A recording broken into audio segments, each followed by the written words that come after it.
Welcome to Relaxed Reddit Readings. Today we have 4 Reddit stories for you. Reddit drama that will blow your mind. Story 1. In-laws trapped me into hosting their last-minute sleepover. So my husband's family just pulled the most manipulative move ever, and I'm honestly still fuming about it. Picture this, I'm in the middle of law school exam prep, we've got 2 kids, and our house looks like a tornado hit it. My husband's family is visiting from Dubai, and we've been driving down to their massive countryside house for 3 weekends straight. We were just being polite when we casually mentioned they could visit us in the city sometime. Well, last night at 10 p.m. to 10 p.m. they suddenly announced they're driving up the next day and expect to sleep over. Not asking, mind you, just announcing. And here's where it gets really messed up. When I tried to explain that our house was a disaster and my kid had a morning soccer game, my husband jumps in and says, "Oh, she's just stressed about exams, but of course you can stay." I'm standing there like, did he just speak for me? In front of his entire family? Now I look like the unwelcoming daughter-in-law if I say anything. Classic trap move, right? So I pulled him aside and told him he needs to call them back and say we can't host on such short notice. He got all defensive, saying I was being rude to his family and that they'd already started driving. But here's the thing, I've been busting my ass studying for these exams, our house genuinely wasn't ready for guests, and my kid needed to get to his game on time. Plus, who just announces they're staying over at someone's house? That's not how visiting works. You ask first, you give people time to prepare, you don't put them on the spot. My husband's acting like I'm the villain here, but I feel like they orchestrated this whole thing to make it impossible for me to say no. They know how stressful law school is, they know we have young kids, and they definitely know what common courtesy looks like. Am I really the bad guy for wanting some basic respect and advance notice before hosting overnight guests? If you're enjoying these stories, hit that like button and let me know in the comments which story you relate to the most. Story 2. My coworker won't stop talking and I finally snapped. So I totally lost it on my coworker yesterday, and now I'm wondering if I went too far. Let me paint you a picture of what I deal with every single day at work. I'm 25, working at a food factory, and I've got this pretty sweet gig where I basically babysit machines and do tests every 4 hours. It's way easier than the packaging area, and honestly, I earned it after being with the company for years. Enter Jordan, he's 28 and talks more than anyone I've ever met in my life. I'm talking non-stop chatter from the moment he clocks in until he leaves. Now, I think he might be on the spectrum, and normally I don't mind chatty people. But this guy takes it to a whole other level. He'll corner me at my machine and just go off about his weekend, his breakfast, his thoughts on literally everything. The breaking point came when I was trying to concentrate on some important testing. Jordan walks over and starts his usual rambling session. I'm getting more and more frustrated because I need to focus, and he's just not picking up on any of my hints. I tried putting in earbuds, he kept talking.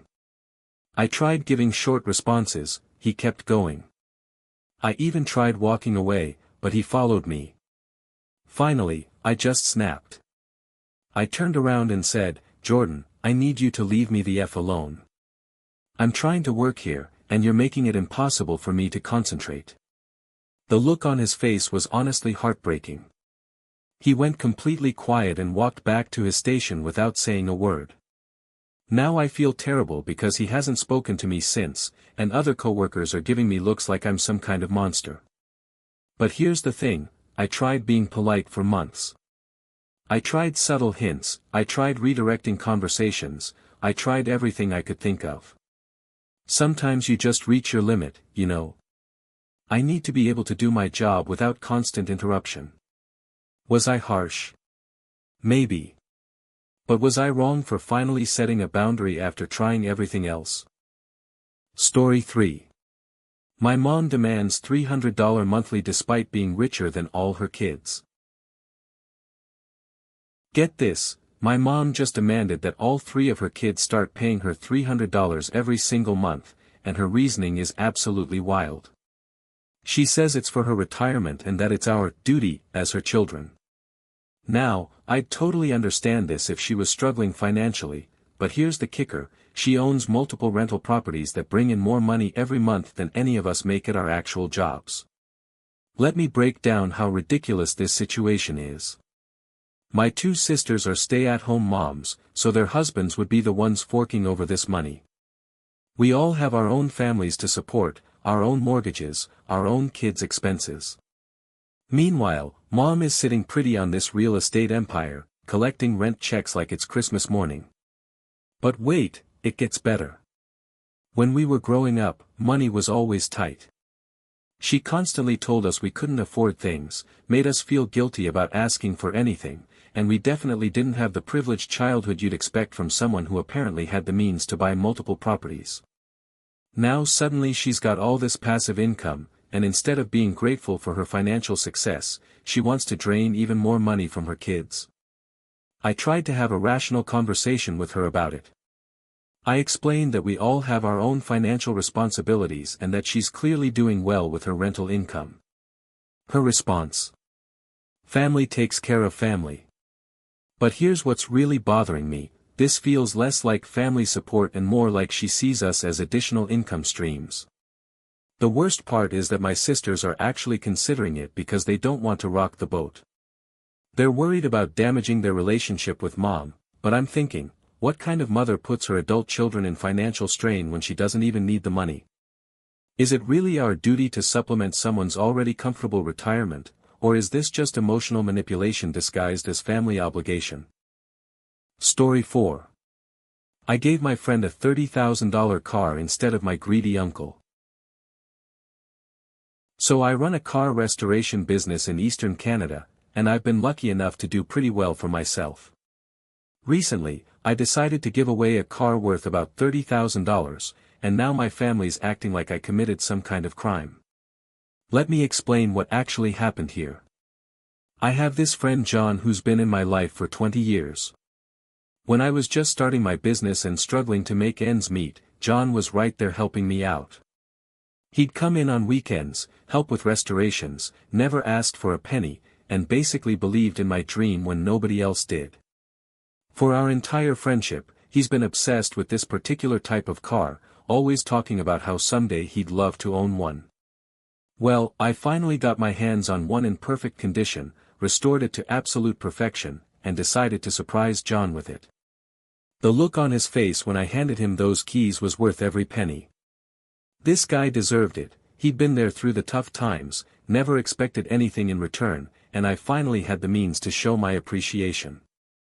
Enter my uncle, who somehow found out about the gift and completely lost his mind. He calls me up screaming about how blood is thicker than water and I should have given the car to family instead. Here's the thing though, this is the same uncle who's never lifted a finger to help me, who actually discouraged me from starting my business, and who only started showing interest in my life once I became successful. Now my whole family's weighing in, saying I should prioritize relatives over friends, that I've insulted the family honor or whatever. But honestly, John has been more family to me than most of my actual family. He was there during the struggle, he celebrated my successes, and he never once asked me for anything. Meanwhile, my uncle vanished during the hard times and only reappeared when there was something in it for him. Friendship like John's is rare, and I wanted to honor that. Should blood relation really trump 20 years of genuine friendship and support? If you enjoyed these stories, drop a comment telling me which one was your favorite. And if you want more relaxed Reddit readings, make sure to like, subscribe, and hit the bell so you never miss a video. Thanks for watching. If you enjoyed these stories, like, comment and subscribe for more relaxed Reddit readings.